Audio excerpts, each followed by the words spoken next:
This is a poetry reading by Kurt. I hope you like it. The first poem is not by me, but it's on my wall. And not right now, it's in my hand because I took it off my wall. It's Silence by Edgar Allan Poe. And Poe is a cool dude. He thought that silence was God, so he wrote lots of poems called Silence. This is not the only poem called Silence that he has, but I liked it, and I could tell that silence was God before I looked it up, so I put it on my wall. Then I looked it up. Now I'm going to read it, and do with it what you will. Silence by Edgar Allan Poe. There are some qualities, some incorporate things that have a double life, which thus is made a type of that twin entity which springs from matter and light, invensed in solid and shade. There is twofold silence, sea and shore, body and soul. One dwells in lonely places, newly with grass overgrown. Some solemn graces, some human memories and tearful lore render him terrorless. His name's no more. He is the corporate silence, dread him not. No power hath he of evil in himself, but should some urgent fate, untimely lot, bring thee to meet his shadow, nameless elf, that haunteth the lone regions where hath trod no foot of man, commend thyself to God. Anyway, I liked it. Put it on my wall.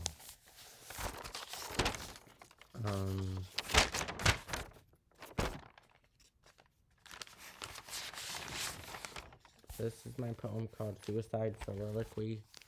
It's based on Hamlet's To Be or Not to Be soliloquy. Whether 'tis nobler in the mind to suffer my cursed fate, or to blast a hole in my head, Lucy ain't scare me yet. The esoteric fear that I'll end up back here, Nirvana won't play for the sinners. Probabilistically unlikely I'd win twice. Awake, we are free, ignore suffering. Megalomaniacs eat choice for breakfast. One time I walked around with a noose tied to my neck, wishing I tripped, fall down, and become John Malkovich. Maybe I'll awake from a coma and be told I was always a boy. It'd fill me with pride and esteem to be declared a valid biological being. Death gives meaning to life, because they won't try to listen until you die. Why progenate when nary a living lives? To see the fountain of youth is a blessing indeed for those who are unafraid to rise again. Nobody remembers Ophelia after good night, sweet prince. To be or not to be is not the question, for there is no escape.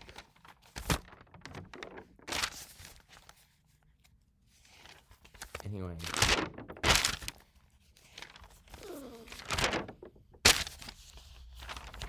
This is called Death Has Reared Himself a Throne. These are all morose.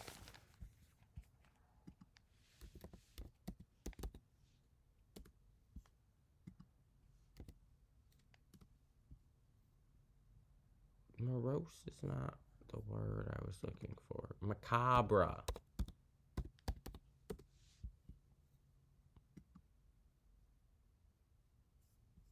Macabre was the word I was looking for. That's what these poems are.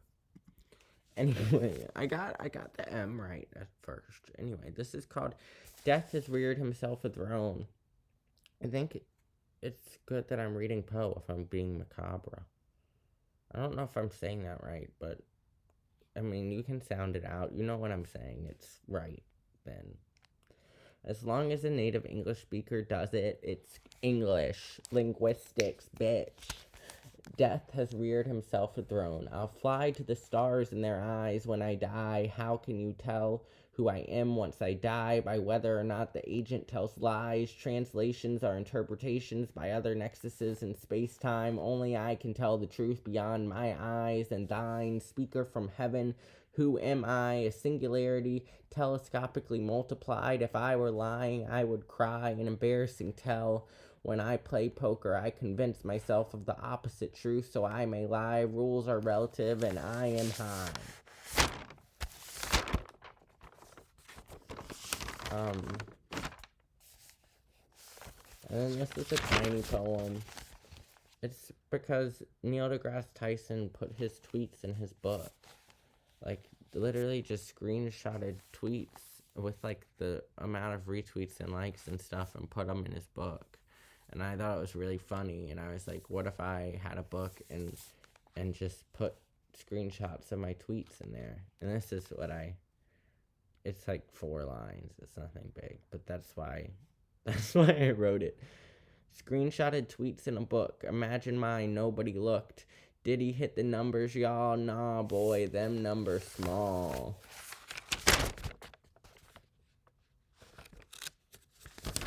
Anyway, that's my journal.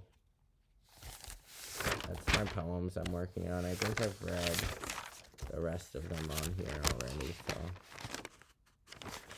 that's the only new one.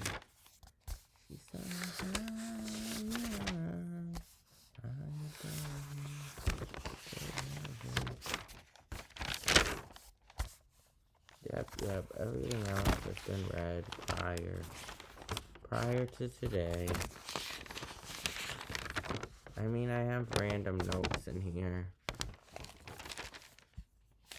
Like I just screamed at myself, stop saying you are something special, be special. How can I say special shit without being special? Do nothing, be special. No specialness allowed, you aren't special, no one is special. And then it says lots of other shit. What meter do you use? Mine.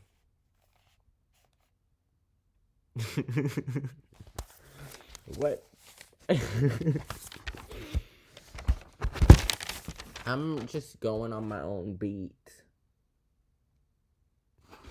And then this is my self-referential paradox, my favorite one. I came up with it, but so did Socrates. But I came up with it like centuries later on my own without knowing Socrates said it. It's my favorite self-referential paradox. I love self-referential paradoxes. They're so cool. The Ouroboros, you know what I'm talking about if you know what I'm talking about. If you don't know what I'm talking about, you don't know what I'm talking about, and you're not going to know by me saying it right. But if you know what the Ouroboros is, I have an Ouroboros poem. I'm going to go get it. 1 second. I'll be right back. It's from the Spare Change News. It's not mine.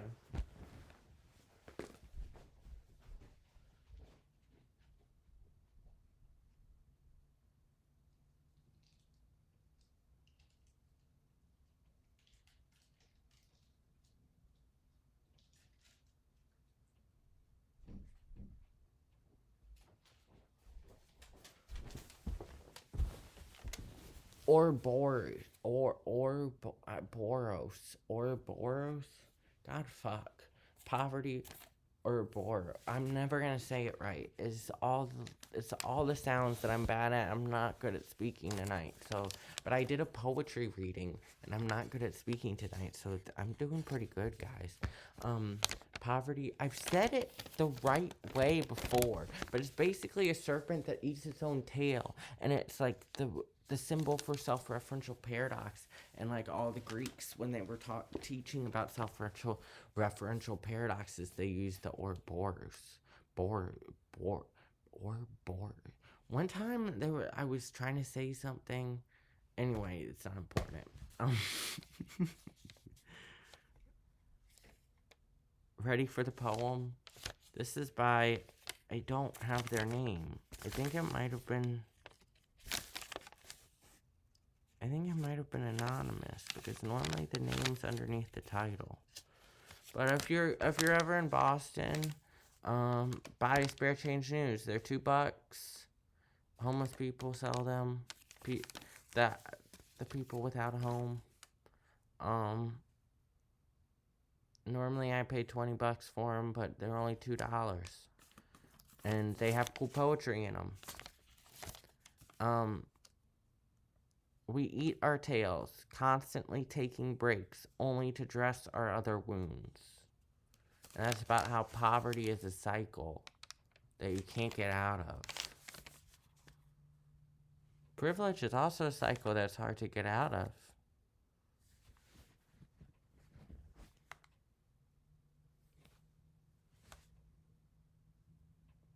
You know?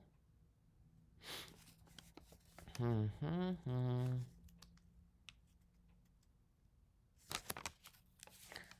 think all you have to do, I don't know what to do with privilege. I still haven't figured it out.